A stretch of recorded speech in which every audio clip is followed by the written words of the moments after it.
Kaya nga sabi nga ng ninanay asin mo, at ito kasama ko, aalis ako sa bahay ng kagalang-galang. Pag-uwi ko, pagulong-gulong na.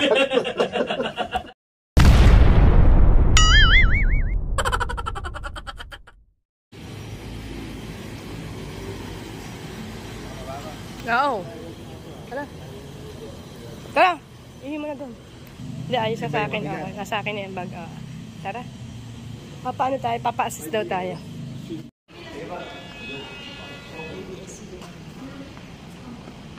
Mayra Balonso po. Nani Asul po. Balik Ate Sheila. Apo.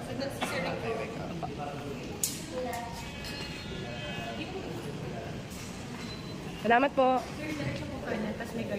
Diretso kanan may guard. Thank you po. Yes, mga ka-jokers, narito tayo ngayon sa ABS-CBN. Thank you po.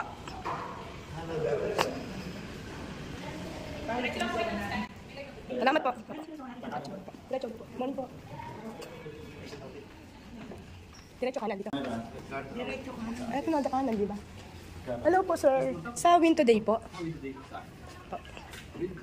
Yes po. Tatay Rick Balonso po. Rick Balonso. Apo, Mayra Balonso.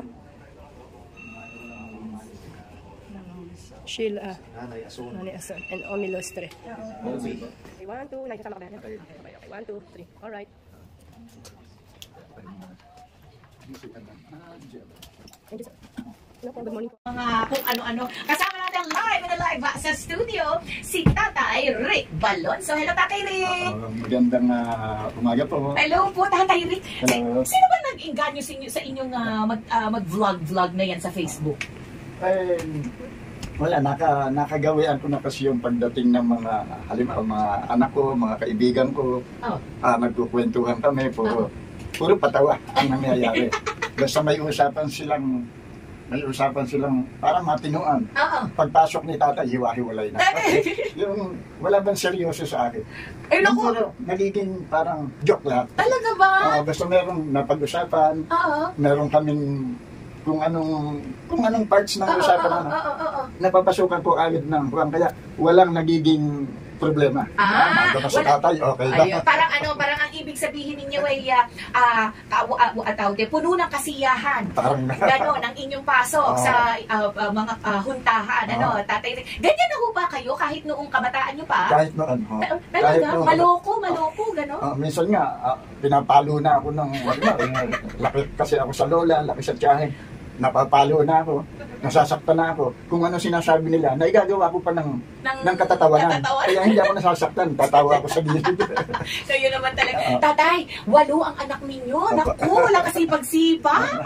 Paano ba maging tatay ng 8? Napakasaya. Talaga ba? Oo, matuan. Lalo nung primero, halos manaon yata kung mag-abot yung... Manaon? Parang pinahinga nyo lang muna si Mrs. Teka muna, rest ka lang. Tapos, eto na naman. Talaga bang gusto ninyo ng maraming anak? Napag-usapan nyo po ba ni Mrs. yun? Hindi. Hindi. Ang dapat nga lang, dapat sa mag-asawa kasi mahirap nga ang panahon. Apo. Isang babae, okay na. Tsaka isang lalaki, ayos na, kompleto na.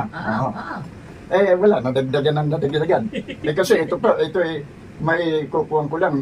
May kakilala kasi akong doktor. Opo. Sabi ko, patali ko na yung misis ko. Dalawa. Dahil tama na yung... Dalawa. May anak na kami dalawa, isang lalaki, isang babae. Kontento na. Kasi mahirap ang buhay. Oo nga po. Sabi nung, itinali nung doktor yung misis ko. Ay, tinali. Nagkaanak pa kami ng 6. Ay, paano nangyari yun? Itinali na. Itinali na sa kama. Para walang palag. Tatay Rick. Tatay Rick, hindi ba ang tawag dito? Ano ho yung okay, syempre alam ko, nakikita ko naman, napakasaya ninyong tao. Pero nagka-problema na po ba kayo dati sa ibang mga tao na parang naiinis? Teka, ito naman si Tatay Rick, parang hindi maseryoso. Meron pong ganun. Ay, meron ganun. Meron ganun na, nung primero, di siyempre gusto ko masaya. Meron palang tao na hindi masaya sa akin. Yung parang napipikon sa'yo, napag-buisit. Ay, ano ginawa niyo sa tao? Yung okay lang. Kaya lang, naging aral sa akin yan. Ayan. Na pag may pupuntahan ako, lugar, hindi lahat ng tao ang ugali. Katulad niyo? Oo, kaya nakikiramdam muna ako. Pagka medyo may hindi sanay sa biruan, nagiging friend din ako. Yung nakikipaglaro ako sa kanya. Hinay-hinay lang, kumbaga. Hinay-hinay. Pero pagdating naman sa palibasa, lagi ako nakukumbida. Oo nga. Dahil dun sa, minsan, puntahan mo si Paring Rick o si Tatay Rick para masaya harapan. Madalas. Kaya nga sabi nga ng ninanay asun mo at ito kasama ko, Opo. aalis ako sa bahay ng kagalang-galang. Pag-uwi ko, pagulong-gulong na. Maraming barkada. Bugbog na kayo sa huntahan. Kayo talaga, Tatay Rick. Tatay Rick, Father's Day bukas. Ano po bang mensahe ninyo sa inyong mga anak at sa inyong kapwa tatay? Sa mga kapwa ko tatay, talagang ganon.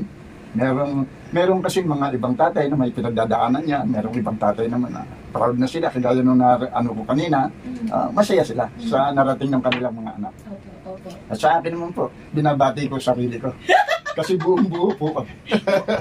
Nakikita ko naman po, napakaswerte po ng inyong mga anak sa inyo, Tatay Rick. Ayan. Buong-buo. Ay, talaga, buong-buo. Parang naiiyak pa si Tatay Rick. Talaga, kala ko masayahin kayo. Kayo talaga. Sa tuwa. Sa tuwa. As anak niyo po ba ito? Kasama ninyo? Ito ang aking bunso. Bunso! Alika dito, bunso! Alika dito, bunso, yung babae.